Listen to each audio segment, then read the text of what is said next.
Muchas gracias. Le damos la bienvenida al economista Pablo Lucio Paredes. Pablo, espero que te encuentres bien, de salud y evidentemente en la perspectiva de este nuevo año, que tus metas y objetivos se cumplan. Bienvenido, Pablo Lucio. No, un gran gusto estar con ustedes. Un saludo y un deseo para el año 2025 a ustedes y a la gente que tiene la amabilidad de escucharnos. Así que un gusto poder conversar y en particular en este día en que para los que hace 25 años impulsamos la dolarización, es un gusto para nosotros y para el Tener país la oportunidad de conversar, ¿no? poder cumplir hoy 25 años de 25 años. dolarización que ha sido tremendamente útil para el Ecuador. Muy bien. Pablo Lucio, empecemos entonces con esa contextualización del momento histórico de la dolarización que se dio hace 25 años en nuestro país. Y vamos a analizar cuáles han sido los beneficios para el sistema monetario interno en nuestro país, por un lado, y despejar algunas dudas sobre tareas y roles inconclusos de la dolarización hoy o mañana, en estos días que se cumplen 25 años de la dolarización en nuestro país. Buenos días y bienvenido, Pablo Lucho. Sí, mira, yo creo que como la gente que tiene menos de 25 años, que son muchos en el Ecuador, y yo diría incluso la gente que tiene menos de 35, 40 años, que en esa época tenía 10, 15 años, no tenía mucha conciencia del tema económico y monetario. Es decir, las personas de menos de 35, 40 años tienen poco conocimiento o recuerdo de lo que pasó en esa época. Pues recordemos que el Ecuador venía con una crisis muy grave y una crisis sobre todo de enorme desconfianza en relación a nuestra moneda, que era el sucre. Y en ese momento, enero del 2000, se tomó una decisión histórica importante, que es decir, si nosotros manejamos muy mal nuestra moneda y eso afecta a la economía y sobre todo afecta a la gente más pobre, eso es lo que hay que estar muy consciente, porque los pobres, digamos así, la expresión no me gusta mucho, pero digamos los pobres vivían en sucres y la gente de más recursos podía refugiarse en el dólar. Entonces esto afectaba a todos, pero sobre todo a la gente de menos recursos. Se tomó la decisión histórica de decir, si manejamos mal nuestra moneda, entonces tomemos una mejor moneda, que es digamos, la mejor o menos mala moneda en el mundo, que es el dólar. Entonces se hizo un intercambio durante, yo diría, 6 meses. La gente cogió sus sucres, entregó directo o indirectamente al Banco Central, y el Banco Central le entregó los dólares que había en la reserva y empezamos a funcionar en dólares. Y Ok. y como la gente es muy, usemos la expresión, la gente es muy pilas, ¿no? La gente muy rápidamente empezó a calcular en dólares, a comprar y vender Inmediatamente en dólares. hizo la conversión, ¿no? Había la tablita esta Sí, que la había la tableta, utilizaban, exacto, ¿no? pero en Bueno, realidad, ya había un mercado de alguna claro, manera claro. dolarizado, ¿no? Claro, claro, claro, en Había que ciertas formalizar cosas, ¿no? ciertas Pero cosas. no en las cosas de la vida diaria, hay que recordar, ¿no? Yo te diría que las cosas grandes como autos o viviendas se manejaban en dólares, pero En en la dólares. vida diaria tú salías a comprar unas cebollas y no pagabas en dólares, No, pagabas en pero sucres, ¿no? también otra cosa, Pablo Lucio, un síntoma importante era que la gente, a pesar de su escaso nivel, no empezó a cambiar la moneda para transformarla en dólar en una vía de ahorro, por ejemplo, decir, no, esta moneda yo la reconozco como fuerte y por eso me Así es, escudo en esta moneda para ahorrar. así es. La gente ya decía, yo prefiero el dólar al sucre, y eso es lo Claro. que ha sucedido en estos 25 años, que la Ujú. gente ha seguido manteniendo muy clara el rumbo de decir, mira, yo prefiero tener una moneda sólida como el dólar a tener una mala moneda como el sucre. Pero Correcto. tú me ¿Ha decías, mejorado la condición de vida de la gente con 25 años después sobre la vigencia de la dolarización y qué indicadores usted podría poner de manifiesto como beneficio de lo que ha aportado la dolarización? mira, para empezar, el hecho de que en el Ecuador hemos tenido en 25 años muchísimos golpes que nos han sacudido. Hemos tenido Totalmente. fenómenos naturales, Hemos resistido, ¿no? hemos tenido la pandemia, hemos tenido Ah, malos gobiernos, hemos tenido tantas cosas. Y sin embargo, tú ves que en 25 años ha habido problemas, por supuesto, de lo que vamos a conversar, sí. pero tú ves que no ha habido ni que una crisis grave como las que vivimos antes, ¿no? Recuerda tú que 25 años, si tú miras hacia atrás del año 2000, 25 años desde el año 1975 hasta el 2000. Esos son 25 años, ¿no?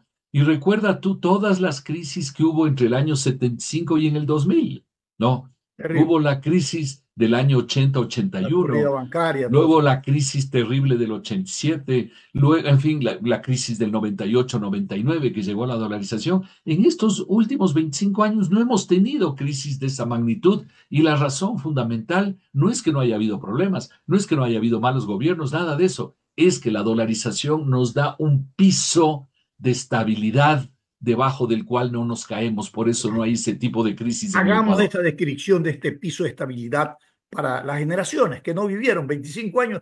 Hay gente que nació en generaciones que nacieron en la Claro, dolarización, que no tienen idea de lo que pasó. sí, sí. Posiblemente los padres le contaron, no le contaron, pero ellos nacieron con una moneda del dólar en su bolsillo, ¿no? Fuerte y que les garantiza de alguna manera estabilidad. Pero estas crisis a las que tú te refieres, Pablo Lucio, solo para hacer en este piso de beneficio que tiene la dolarización que tú hablas, eh, se agudizaba más porque antes de la dolarización los problemas se resolvían con emisión de monedas que no tenían respaldo. Entonces generaban un proceso inflacionario terrible, ¿no es cierto?, afectando las escuálidas de economía del país. La dolarización no lo permite. No lo Desarrollemos permite. esto como principio fundamental. Y recuerda, Stalin, lo que pasaba en la vida diaria. Los precios subían todo el tiempo. Lógico. Hoy suben al 2% anual. Antes subían al 2% mensual o al 2% quincenal, ¿no? Y ¿No? luego recuerda tú, uno se levantaba y decía, ¿cómo estará el dólar hoy? ¿En cuánto estará? Ayer estaba en 4.000, ¿en cuánto estará hoy? ¿En 4.100? ¿En 4.200? Y si yo quiero comprar productos, ¿cuándo compro? Y si yo tengo un negocio, ¿cuándo compro? Y cuándo vendo, ¿a cuánto compro? ¿A cuánto vendo? Es decir, era una situación de enorme incertidumbre y eso se hubiera repetido en estos 25 años de dolarización, eso se hubiera repetido y ojo, yo creo que no solo se hubiera repetido, se hubiera multiplicado, porque ese tipo de problemas se van agudizando con el paso del tiempo, ¿no? Y entonces la dolarización nos ha dado esa estabilidad en que los precios suben poco, en que ya no tenemos que salir a preocuparnos del dólar, en que ya no hay esa incertidumbre. Entonces podemos trabajar con mucho más tranquilidad mirando hacia el futuro. Ese es un cambio radical en la sociedad. Correcto, eso es muy importante. Hay tareas inconclusas, según los entendidos, que no se han generado, que no se han podido, roles, competencias que no se han podido establecer, como por ejemplo tú planteas la eliminación del Banco Central. El presidente del Banco Central aquí en el Ecuador no dice que es un riesgo pretender cerrar el Banco Central. Y muchos dicen que esto es una tarea inconclusa. También hablan de que nosotros deberíamos habernos convertido en un centro financiero internacional. Tampoco lo hemos tenido. ¿Cuáles son los elementos que están de alguna manera conspirando para que no se pueda completar esta tarea y consolidar el sistema como tal? A ver, yo creo que hay dos, digamos, dos temas que mirar, Stalin. Por un lado, una pregunta sencilla y es, ¿qué se necesita para que en el Ecuador dejemos cada cierto tiempo de hablar de la eventual salida de la dolarización? Porque eso ha sucedido y sigue sucediendo Sigue sucediendo, siempre hay para un... que los políticos no digan, a mí no me gusta la dolarización, entonces yo voy a, por ejemplo, emitir ecuadólares, ¿no? Eh, emitir ecuadólares, para que se acabe esa discusión que no tiene sentido, porque el Ecuador lo mejor que tiene es seguir, es estar y seguir dolarizado, punto, ¿no? Para eso, para evitar esas tentaciones eventuales, lo mejor es eliminar el Banco Central, porque ahí sí se acaba cualquier tentación de nuevos sucres, de ecuadólares o de cualquier cosa de esa naturaleza. Lo mejor es eliminar el Banco Central en su función monetaria. Hay gente que me dice, bueno, pero el Banco Central hace estudios económicos importantes, de estadísticas y una serie de cosas. Perfecto, pero eso no tiene que llamarse banco. Eso puede llamarse Centro de Estudios y Estadísticas, ¿me entiendes? Pero puede convertirse en un ente de regulación y control de la política monetaria, ¿o no? Y Tiene que garantizar, por ejemplo, haber, la reserva monetaria, una mira, administración de la reserva. tiene que haber en el Ecuador un centro muy sólido de manejo de la situación global del concuerdo, sistema concuerdo, financiero y de las finanzas, que es claro. una especie de fusión, digamos, entre superintendencia y Banco Central. Pero eso no tiene que llamarse Banco Central, tiene que Puede llamarse llamarse instituto, puede llamarse Centro de observatorio, puede ser de cualquier, lo que quieras. lo que Pero quiera. la palabra banco, ¿qué hace? La palabra banco te abre la puerta a que alguien venga y diga, quiero emitir nuevos sucres, quiero emitir ecuadólares, quiero hacer. Es decir, Correcto. la función bancaria no existe en dolarización. Eso se 20 tiene que eliminar. 25 años después no se pudo hacer eso y esto era uno de los elementos fundamentales, las variables fundamentales que se debatía. Yo estaba en todos los foros porque soy Sí, de esas sí. generaciones, Pablo Lucio, tú conoces, y una de las cosas que se debatía era esto, hay que eliminar el Banco Central y hay que convertir al país en un centro financiero internacional. Exactamente. 25 años después, ¿por qué estos factores y roles no se han concretado? Yo te diría que el primero, la eliminación del Banco Central, es quizás también hay que entender la vida real, digamos, no la vida perfecta, sino la vida real. El Ecuador dio un gran paso, ¿no? Dio un gran paso al dolarizarse. Y, eh, y probablemente ya dado ese paso importante, dar uno adicional, que era eliminar el Banco Central, quizás era difícil, ¿no? La vida, cuando uno hace algo, tal vez no hace todo lo perfecto, ¿no? Entonces también hay una cierta comprensión de la vida real, digamos, ¿no? Pero efectivamente, hoy un paso que tenemos que dar es eliminar el Banco Central. Ahora, ese es el un tema. El otro tema es, teniendo ese piso de estabilidad, que es el banco, que es de la dolarización, ¿cómo construimos una mejor economía para todos sobre la base de ese piso? Porque la dolarización te da el piso, pero no puede darte resolviendo todos los problemas, ¿no? Hay que construir sobre ese piso, ¿no? Y la verdad es que en el Ecuador no estamos haciendo una buena construcción sobre ese piso. Y el primer elemento que debemos construir es lo que tú acabas de señalar dos o tres veces. El Ecuador debería convertirse en un centro financiero internacional y lo primero que tenemos que hacer es tener reglas del juego que permitan justamente eh, atraer al sistema financiero internacional.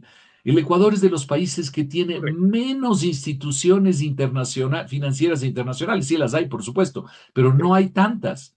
El Ecuador correcto. tiene que atraerlo. Tiene Y que para atraer, eso el pero Instituto el problema, Ecuatoriano de Economía Política, con Dora de Ampuero, que fue uno de los sí, sí, impulsores de cómo la no, dolarización, ellos sí. han hecho propuestas legales muy concretas de qué cambios hay que hacer para que el Ecuador pueda caminar en esa dirección. Ese es un tema que tú lo has dicho, es fundamental.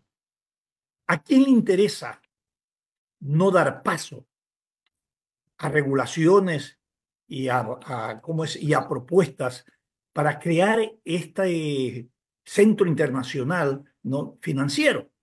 Porque al final esto es un problema de resolución política, de Sí, política, claro. sin duda, de política fiscal, en fin, de política monetaria. Pero ¿por qué no se regula? ¿Por qué no se ha avanzado en ese sentido? Por lo contrario, se ha ido desmejorando. Había, antes de la dolarización, algunos bancos internacionales Sí, aquí en sí, el sí, país y sí, no sí, sí. estábamos en dolarización. Sí, ¿Qué sí, sí, factores sí. están conspirando? Y vuelvo a repetir, tal vez inseguridad jurídica, tal vez una falta de decisión en el orden político, tal vez falta de regulación. ¿Qué está pasando? Sí, como tú dices, antes había bancos y ahora también los hay, pero no hay tantos como debería haber en un sistema dolarizado como los hay en otros países que incluso no están dolarizados, ¿no? Mira, yo creo que tiene que ver, bueno, primero es una decisión política, es decir, no somos ni tú ni yo los que podemos tomar esa decisión en Sí, blanco y sí, negro, ¿no? Nosotros podemos plantearlo, quienes tienen que tomar la decisión son los políticos finalmente, pero ¿no? la opinión pública y los profesionales pueden hacer estas simulaciones de escenarios y un poco mirar cómo podría Sí, esto sí, ir sí, sí. cambiando, irse concretando. No, como te digo, incluso del IEP hay propuestas muy concretas en el tema, ¿no? Sí, Pero yo te diría que está probablemente ligado a este temor que hay en el Ecuador y sobre todo de los políticos, no sé si son intereses o temor de no abrir el país al mundo, ¿no?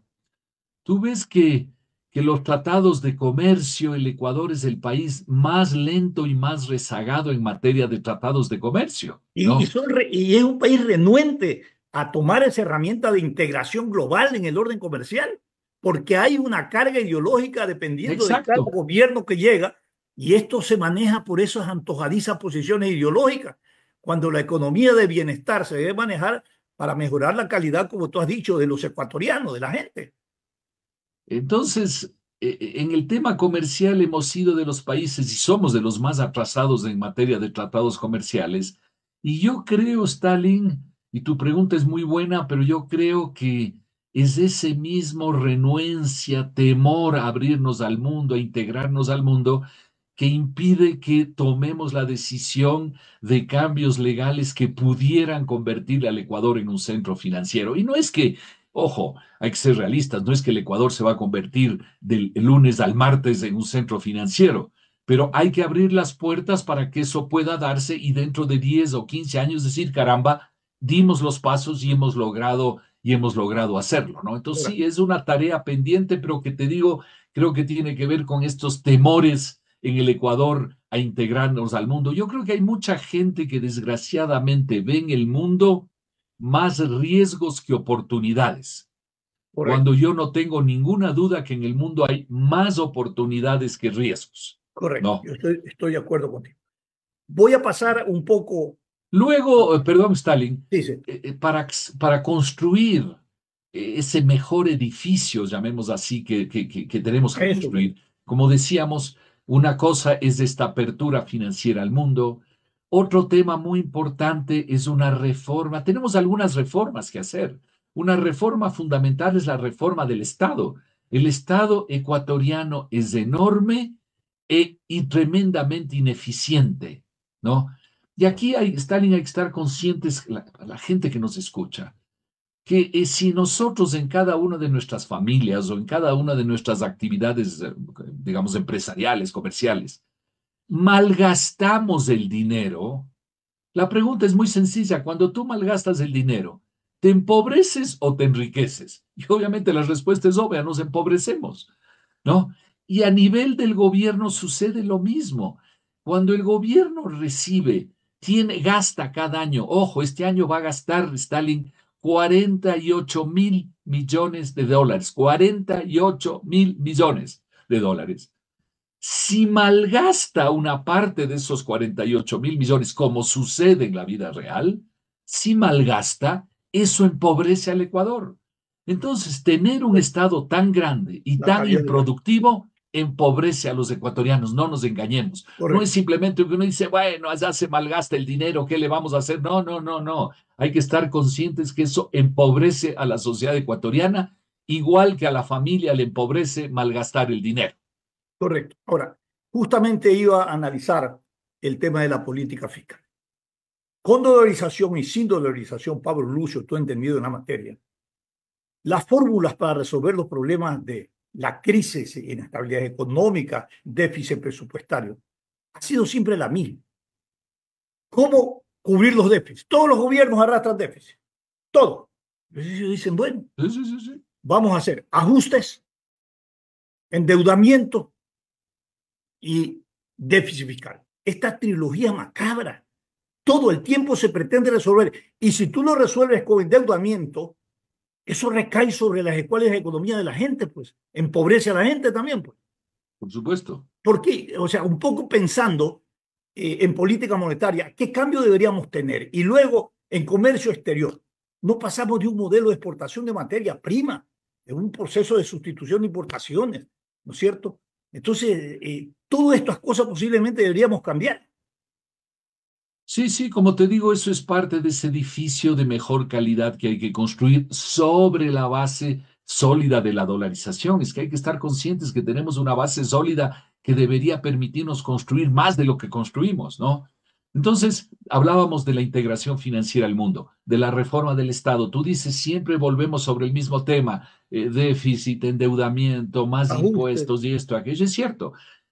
Mira, tomando algo que está de moda y con razón está de moda, que es la famosa motosierra de, que es la famosa motosierra de Milei, ¿no? Yeah.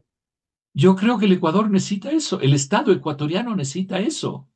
Es decir, necesitamos hacernos la pregunta de fondo, ¿cuántas de las instituciones y actividades que hace el gobierno son realmente útiles para la sociedad y cuáles no son? Y las que no son, tenemos simplemente que eliminarlas. Entonces uno dice, pero es que tiene un impacto eliminar esas actividades del Estado. Sí, pero hay que estar conscientes que la existencia de esas actividades del Estado significan un mal uso del dinero y un empobrecimiento. No es que eliminarlas nos empobrece, es tenerlas que nos empobrece. Eso hay que estar consciente. Tenerlas nos empobrece. Entonces, hay que hacer ese ejercicio. ¿Qué sirve y qué no sirve? Lo que sirve, hay que mantenerlo y hacerlo mejor. Lo que no sirve, hay que eliminarlo. No puede ser, Stalin, que el Estado ecuatoriano necesite 48.000 millones de dólares para vivir. No puede ser. Correcto. ¿Cuánto es una cifra razonable? Probablemente, estoy hablando así, sí, de memoria, no más, pero digamos, Exacto. probablemente una cifra de 30.000. Probablemente una cifra de 28.000 o de 32.000. Probablemente alrededor de eso es lo que necesita el Estado ecuatoriano para vivir y cumplir bien con sus funciones. Pero no puede ser 48.000. Entonces, esa motosierra, volvamos sobre la expresión, es lo que necesita el Ecuador en materia estatal. No podemos tener un Estado que malgaste 48.000 millones de dólares al año. Entonces, esa es una reforma de fondo que necesita el Ecuador. Otra Claro. reforma de fondo que también se ha hablado, porque tú me vas a decir, de todo esto hemos hablado, así es. Y si no hacemos las cosas en 20 años, Stalin, seguiremos hablando de lo mismo, desgraciadamente. Se necesita una reforma laboral en el Ecuador. Bueno, no solamente en 20 años hablaremos de lo mismo. ¿Hasta cuándo el sistema de dolarización puede aguantar, ¿no?, estos huecos que todavía no se tapan, que son necesarios? Aguanta. No, no, no, Inseguridad no. jurídica. ¿Tú crees que lo vas a resolver aquí en este país? La industria del desacato prospera permanentemente. Entonces, cada quien se cree dueño de interpretar el orden constituido como le da la gana en el marco del juego de sus intereses. Así lo Aquí se estamos crean viendo. leyes con dedicatorias a sectores que se privilegian con esa resolución, pero que esa resolución no va en la línea de beneficiar a la A mayoría los del pueblo ecuatorianos, ecuatoriano, a claro. los ecuatorianos, a lo que tú hablas, al mejoramiento de la calidad de vida de la gente. Entonces es un círculo vicioso que la resistencia ética de un pueblo tiene su límite. Ahora, tú decías, ¿hasta cuándo aguanta la dolarización? No, la dolarización aguanta. Tú ¿No? tienes un piso sólido y te vas a mantener en ese piso. Lo que pasa es que no vas a construir sobre ese piso. No va, Ese es el claro, problema. no Al estamos. piso no le va a pasar nada. Va a estar ahí, te va a ayudar. Pero si no construyes, es frustrante que no construyas, ¿no? Entonces hablábamos de la integración financiera al mundo, hablamos de la reforma del Estado, hablamos de la reforma laboral, que es fundamental. Y que, ojo, Stalin, no es una reforma laboral para que los Atropellar los empresarios derechos se de los trabajadores, aprovechen de ¿no? los trabajadores. No, es para que haya una mejor relación entre trabajadores y Pero empresarios, ahí está para que un se creen ejemplo más de cómo el empleos. peso, cómo el carácter ideológico de un gobierno, ¿no?, pesa sobre las decisiones de transformar o de reformar marcos legales que beneficien y dinamicen la economía y garanticen los derechos de la gente, la oportunidad del trabajo. Exacto. Luego, otro tema que hemos hablado algunas veces, ¿Cómo no? el tema del sistema de la seguridad social y el sistema de jubilación. Tiene que haber una gran reforma de ese sistema en el Ecuador, ¿no? Luego, eh, luego el tema del petróleo y la minería, Stalin. Tenemos un gran potencial minero y petrolero en el Ecuador, ¿no? Pero ¿qué es lo que hacemos? Nos ponemos nosotros mismos barreras en el camino, como esto del Yasuní. Tenemos ahí unos pozos funcionando y lo que se nos ha ocurrido es decir, hay que cerrar y botar todo y cerrar y eliminar todos esos pozos. ¿A quién se le ocurre semejante decisión nacional? ¿No? Cuando lo que tenemos que hacernos es sentarnos los ecuatorianos y decir, a ver, ¿bajo qué marco y qué condiciones hacemos petróleo y minería? Punto. Lo vamos a hacer, sí, pero ¿en qué condiciones y dónde sí y dónde no? Es lo que tenemos que decidir en el Ecuador juntos, los ecuatorianos, en lugar de cerrar pozos que ya tenemos. No, eh, eso es. Pablo Lucio Paredes, entonces la dolarización goza de buena salud, a pesar Sí, de que hay la algunas tareas dolarización va a y seguir. roles inconclusos que todavía no se han puesto en vigencia. Las cosas, y termino con eso, por la hora termino con eso, Sí, sí, la dolarización está bien, la dolarización va a seguir, la dolarización es un piso sólido que va a seguir ahí, pero es frustrante, Stalin, es la palabra, es frustrante como sociedad ecuatoriana que teniendo ese piso sólido no estemos construyendo un buen edificio encima de ese piso. Estamos construyendo un edificio tembleque, un edificio a medias, teniendo el piso sólido que otros no lo tienen, nosotros tenemos, ya tenemos eso. Construyamos sobre ese piso sólido. La dolarización no es para nada un problema en el Ecuador, es una ventaja extraordinaria, va a seguir adelante, pero hagamos el esfuerzo los ecuatorianos juntos para perfecto. construir sobre ese piso sólido, construir una mejor sociedad. Es lo que tenemos que hacer. Me quedo en un esfuerzo de síntesis en este diálogo con Pablo Lucio Paredes en lo siguiente. 25 años después de la dolarización en Ecuador, se pueden identificar varios beneficios, pero también persisten preocupaciones respecto a tareas y roles que no se han implementado adecuadamente.